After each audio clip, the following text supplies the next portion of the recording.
बंधु महंती, जो कि ना तो धनवान है और ना एक श्रेष्ठ जाति में जन्मे हैं, लेकिन जगन्नाथपुरी से कुछ दूरी पर उड़ीसा के एक गांव में रहते हैं और भिक्षा मांगते हैं। घर घर जाकर के जो मिल जाता है उसी से स्वयं पाते हैं, पत्नी को पवाते हैं, 2 बालक हैं उनको पवाते हैं बस। लेकिन कभी कभी ठाकुर जी इतनी परीक्षा ले लेते हैं कि आज 5 दिन निकल गए और बंधु महंती को पाने के लिए किसी ने भिक्षा नहीं दी है। पत्नी व्याकुल है और पता क्या करते हैं, बंधु महंती का नियम है, भिक्षा लेकर के आते हैं घर घर से या बैठ जाते हैं रोड के किनारे, जो दे देता है उसको ला करके पत्नी बच्चे और स्वयं पा लेते हैं और पवाने के पीछे शर्त रखते हैं, क्या? पाने के बाद नाम जप करोगे, ठाकुर जी का स्मरण करोगे, भजन करोगे, कीर्तन करोगे। करताल बजा करके अपनी पत्नी बच्चों के साथ कीर्तन करते हैं। 5 दिन हो गए, अन्न नहीं पाया तो पत्नी बोली, अब तो अन्न मिला नहीं तो फिर कीर्तन भी नहीं होगा। अन्न मिलेगा तो कीर्तन होगा ना, कुछ खाने को मिलेगा, पेट में जाएगा तभी तो स्वर निकलेगा, तभी तो ताल बजेगी, तभी तो नृत्य होगा, कीर्तन रुक जाएगा। अब बंधु महंती को इस बात की चिंता नहीं है कि अन्न नहीं मिल रहा है, उसको इस बात की चिंता कीर्तन नहीं करेगी। सब जगह जाते हैं, चरणों में गिर गिर करके कहते हैं कि मुझे कुछ दे दीजिए, कुछ घर में बनेगा, ठाकुर जी को निवेदित करेंगे तो फिर कीर्तन नहीं रुकेगा। लेकिन आज ठाकुर जी ने ऐसी परीक्षा ली बंधु महंती जी की कि सप्ताह निकल गया और किसी ने कुछ नहीं दिया।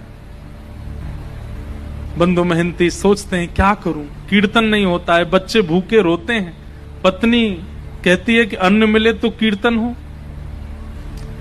रात में मन बनाते हैं, पत्नी को उठाते हैं, बोलते हैं सुनो, मैंने तुम्हें आज तक बताया नहीं, मेरे एक मित्र हैं, अच्छा बहुत धनवान हैं, बड़े सुंदर हैं, खूब सारे जेवर पहन के घूमते हैं और लाखों करोड़ों लोग उनके चरणों में प्रणाम करते हैं।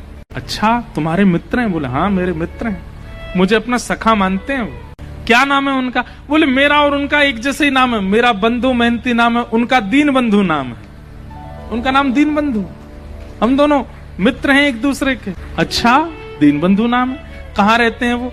देवी मेरा मन है कि मैं और तुम और बच्चे सब उनके पास चलें, वो हमें भोजन जरूर खिलाएंगे। भोजन का नाम सुनती पत्नी इतनी खुश हो गई जैसे पति आज के डेट में गए डायमंड देने को बोल दे या हीरे जवाहरात देने को बोल दे, खूब सारी ज्वेलरी।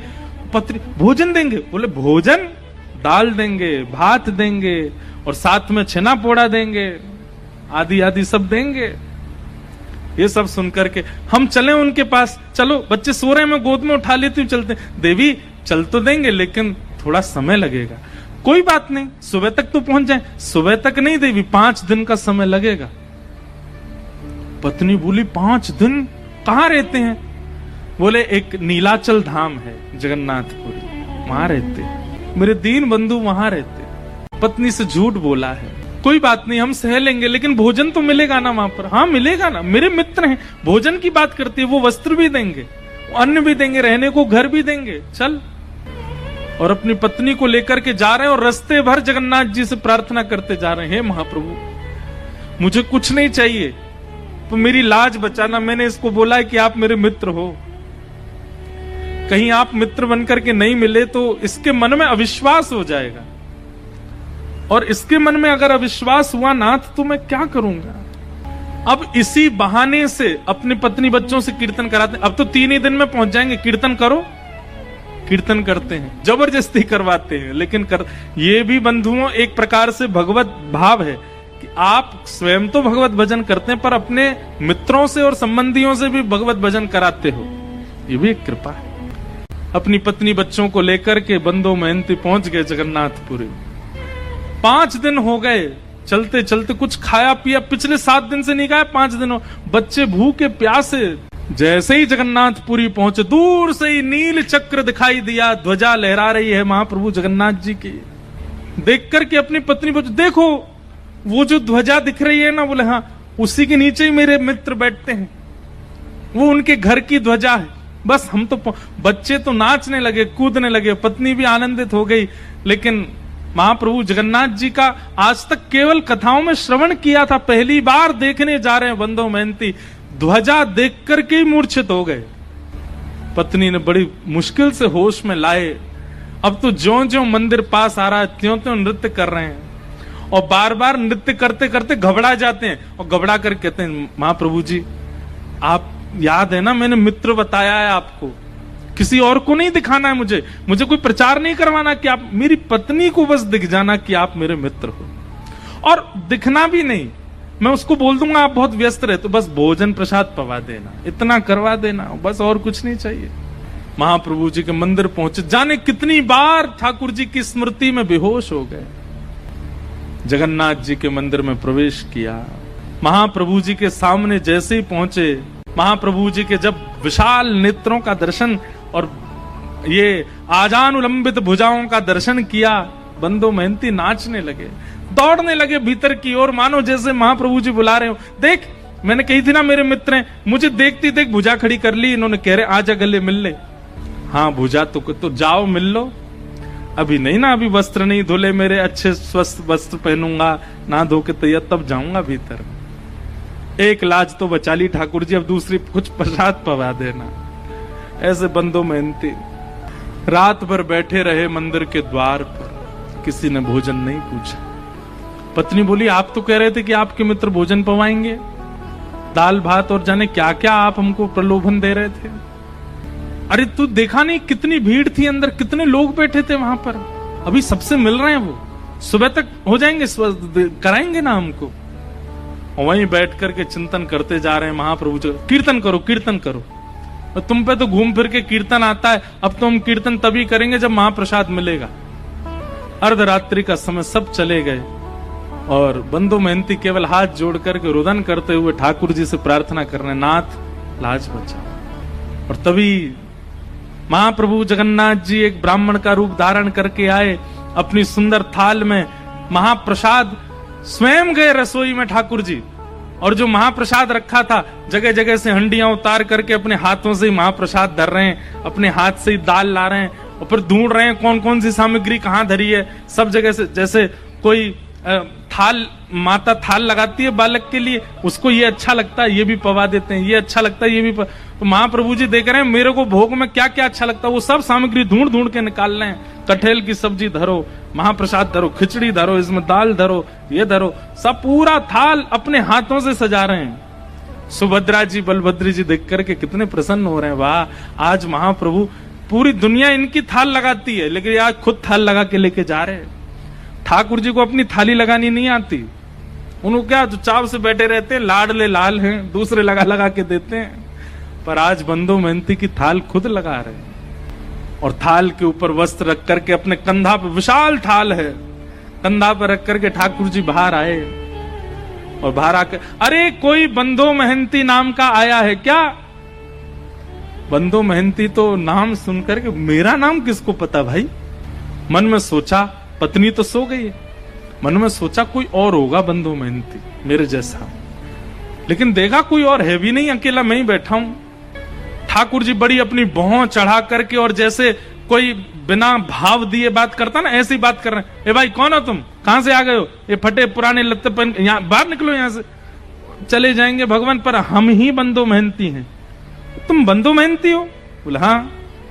अच्छा अपना और परिचय बताओ। बोल और तो क्या परिचय है, परिचय यही है कि मेरे पास ना तो घर है, ना व्यापार है, ना संपत्ति है, ना धन है, कुछ भी नहीं है, ठाकुर जी को अपना मित्र मानता हूं बस। अरे यही परिचय तो पूछ रहे थे, महाप्रभु जगन्नाथ जी आए थे स्वप्न में, और स्वयं भगवान ही कह रहे हैं, बोले प्रभु महाप्रभु जगन्नाथ जी आए थे स्वप्न में, स्वप्न में आके बोले मेरा मित्र बंदो मेहनती। बोले एक मिनट रुक जाएंगे? बोले क्यों? पत्नी को उठा दूं उसके सामने बोल दो ये बात कि मेरे को मित्र कहा महाप्रभु जी ने। अपनी पत्नी को उठा रहे हैं, पत्नी को उठाया, पत्नी बोली क्या हुआ? बोले देख महाप्रसाद लेके खड़े हैं। एक बार दोबारा बोलेंगे ठाकुर जी ने स्वप्न में क्या कहा? बोले ठाकुर जी स्वप्न में आके बोले हमारा मित्र बंदो मेहनती बैठा है बाहर, उसको महाप्रसाद देख के आप। सुन करके अब महाप्रसाद देख करके तो बच्चे पत्नी खुश हुए, लेकिन बंदो मेहनती तो ये शब्द सुनकर के ही प्रसन्न हो गया कि ठाकुर जी ने मित्र मान लिया। वहीं रोने लगा, ब्राह्मण के चरण पकड़ लिए, बोले सुनिए मेरी तो योग्यता नहीं मैं उनको जाकर के प्रणाम करूं, आपने मेरी लाज बचा ली पत्नी, मेरी तरफ से दंडवत कर देना, एक बार हृदय से लगा लेना।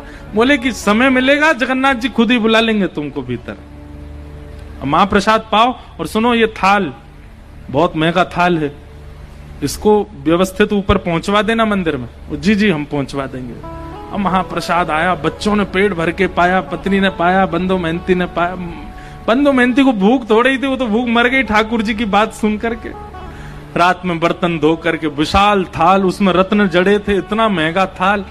अब वो तो पूरे घूम आए मंदिर के आसपास, कोई मिला नहीं। बोले थाल किसको दूं मैं?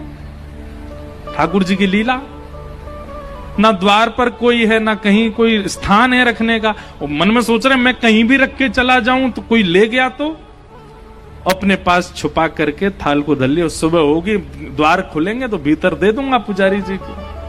प्रातः काल होते ही महाराज मंदिर में हड़कंप मच गया। ठाकुर जी का थाल चोरी हो गया, ठाकुर जी का थाल चोरी हो गया। रसोई घर से दूसरी आवाज आने लगी। बोले क्यों? हंडियां फूटी पड़ी हैं, चावल बिखरे पड़े हैं, पता नहीं कौन भीतर घुसा था, सारी सामग्रियां फैला दी हैं। ठाकुर जी हैं, व्यवस्थित थोड़ी रहते हैं, यूं यूं उठा दिए होंगे सब सामान, गिर दी होंगी हंडी। हल्ला मचा, ढूंढने लगे, इतने में बंधु मेहनती के नेत्र खुले। ये अपनी थाल लेकर के मंदिर में ही पहुंच गए। और जैसे ही इनके हाथ में थाल देखी तो शरीर की अवस्था, वस्त्रों की अवस्था से लगता ही नहीं है कि इसके पास थाल। चोर ही मालूम पड़ रहा था। बिना पूछे बिना जाने ही मारपीट शुरू कर दी। और जैसी मारपीट होनी शुरू हुई, बंधु मेहनती तो वाह जगन्नाथ, जय हो जगन्नाथ, आहा जगन्नाथ। रात में तो छेना पोड़ा खिला रहे थे, रात में तो रसगुल्ला खिला, सुबह लात घुसा पड़वा रहे हो, वाह जगन्नाथ तेरी लीला बड़ी अद्भुत है। पत्नी आकर इनको मत मारिए, ये जगन्नाथ जी के मित्र। बोले अच्छा जगन्नाथ जी का मित्र, इसको बताते हैं हम। अरे रात में जगन्नाथ जी ही दे करके गए। हाँ जगन्नाथ जी पे और तो कोई काम ही नहीं, इसको देने जाएंगे। इस पर पहनने के लिए वस्त्र तो अच्छे नहीं है, महाप्रभु जगन्नाथ इसको महाप्रसाद पमाएंगे। इतना मारा कि बंधु मेहनती बेहोश तो नहीं हुए, पर ठाकुर जी के ध्यान में चले गए। बोले नाथ आपकी लीला। बंधु मेहनती चिंतन कर रहा, वाह नाथ आप चाहो तो सब कुछ देते हैं और आप चाहो तो मारते पीटते भी। ठाकुर जी तुरंत दैतापति राजा के स्वप्न में गए और कहे, बोले मेरा परम सखा बंधु मेहनती यार, तुम्हारे लोग उसको मार रहे हैं, अभी जाओ जाकर के उन लोगों को रोको और उन सबको बताओ। उनका दिमाग नहीं चलता, खुद वो स्वयं नहीं विचार कर सकते। जब मंदिर का ताला नहीं टूटा है, मंदिर के अंदर के सांकर तक नहीं खुली है, तो फिर भीतर से थाल बाहर कैसे चला गया? अरे मानव को ताला तोड़ना पड़ेगा, सांकर खोलनी पड़ेगी, तभी वो किसी सामग्री को चुरा सकता है। पर मेरे लिए कोई द्वार नहीं होता, कोई ताला नहीं, मैं जहां चाहूं जा सकता हूं। बता दो, थाल वो नहीं लेके आया, मैं दे के आया। राजा ने आकर के सबको रोका। बोले क्यों मार रहे हो? इन्होंने बोले थाल चुराया, ताला खुला हुआ मिला था क्या? बोले नहीं। बोले रसोई घर में सब सामग्री फैली थी। बोले रसोई के ताले खुले हुए? तो बोले नहीं। बोले भाई जब ताले ही टूटे नहीं तो फिर ये सामग्री बाहर कैसे आई? विचार किया तुमने? स्वयं जगन्नाथ जी देख करके गए, जगन्नाथ जी की आज्ञा बता करके क्षमा मांगी और महाप्रभु जगन्नाथ जी ने आज्ञा कर दी।